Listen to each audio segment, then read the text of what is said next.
Assalamualaikum warahmatullahi wabarakatuh. Perkenalkan, nama saya Miftahul Huda. Semester 1, kelas G. Alhamdulillahirabbil alamin wassalatu wassalam asrofil anbiya wal mursalin wa ala alihi washabihi ajmain amma ba'du. Yang saya hormati pada Bapak Ahmad Nilna Fidil Ula selaku dosen pembimbing mata kuliah pendidikan agama, serta tidak lupa teman-temanku yang saya cintai dan saya banggakan. Marilah kita panjatkan puji syukur kehadirat Allah Subhanahu wa Ta'ala yang telah memberikan rahmat dan karunia kepada kita semua.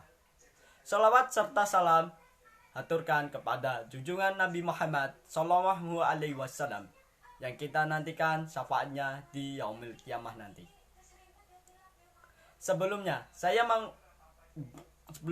mau mengucapkan terima kasih kepada Bapak Ahmad Nilna Fidil Ula yang telah memberikan kesempatan diri saya untuk menjelaskan mengenai materi yang diberikan. Pada kesempatan hari ini saya menyampaikan mengenai Islam dan ekonomi. Dalam Islam, prinsip utama dalam kehidupan umat manusia adalah Allah Subhanahu wa Ta'ala merupakan Zat yang Maha Esa. Ia adalah satu-satunya Tuhan dan pencipta seluruh alam semesta, sekaligus pemilik, penguasa, serta pemelihara tunggal hidup dan kehidupan seluruh makhluk yang tiada bandingan dan tandingan, baik di dunia maupun di akhirat. Ia adalah Subhun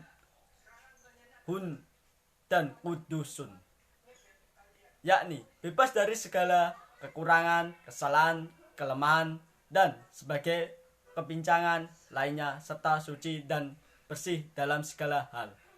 Sementara manusia merupakan makhluk Allah Subhanahu wa Ta'ala yang diciptakan dalam bentuk yang paling baik sesuai dengan hakikat wujud manusia dalam kehidupan di dunia, yakni melaksanakan tugas kekhalifahan dalam kerangka pengabdian kepada Sang Maha Pecinta.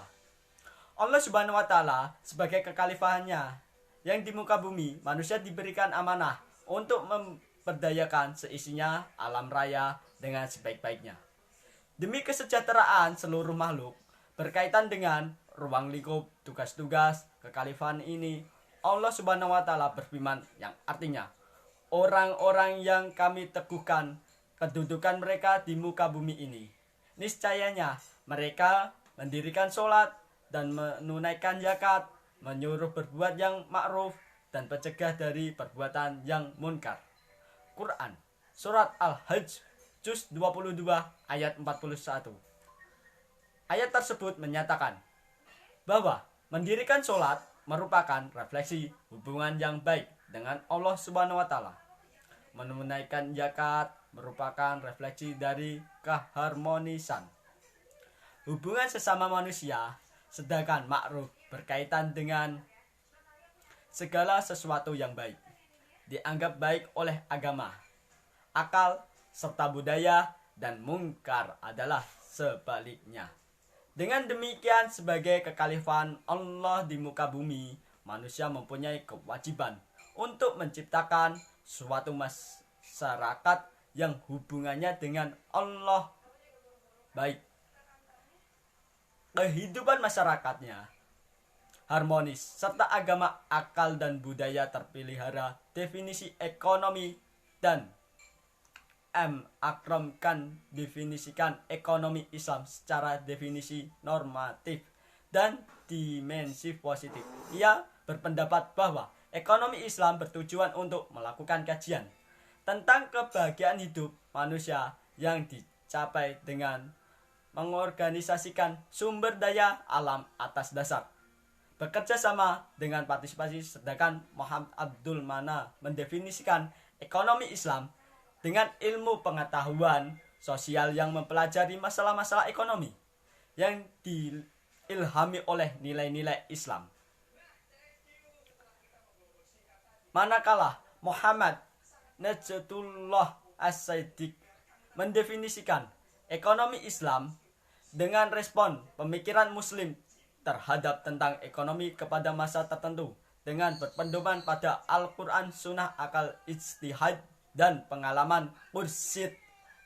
Ahmad mendefinisikan ilmu ekonomi Islam dan sebuah usaha sistematis untuk memahami masalah-masalah ekonomi dan tingkah laku manusia secara rasional dalam perspektif Islam.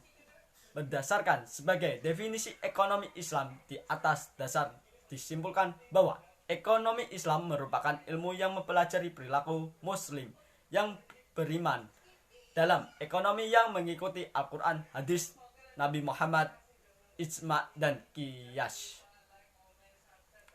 Oleh karena itu, luasnya kaidah ekonomi. Pembahasan dalam ilmu ekonomi terbagi. 1. Ekonomi sebagai usaha, hidup dan pencarian manusia dinamakan ekonomi kalif. 2. Ekonomi dalam rencana suatu pemerintahan dinamakan political economy. 3. Ekonomi dalam teori dan pengetahuan dinamakan political science. Dengan lengkapnya persoalan ekonomi ini disebut oleh Nabi Muhammad SAW dalam suatu hadis yang diriwayatkan Al-Bukhari, Muslim dan Nasai dari Jubair bin Awam yang artinya, seorang yang membawa tali pada pagi hari berangkat mencari dan mengumpulkan kayu bakar ke bukit-bukit, lalu menjualnya, memakannya dan menyedekahkannya. Lebih baik daripada hidup meminta-minta kepada manusia lainnya. Hadis riwayat Al-Bukhari dan Muslim. Sekian dari saya, mohon maaf jika ada kesalahan dalam menyampaikan materi tersebut. Wassalamualaikum warahmatullahi wabarakatuh.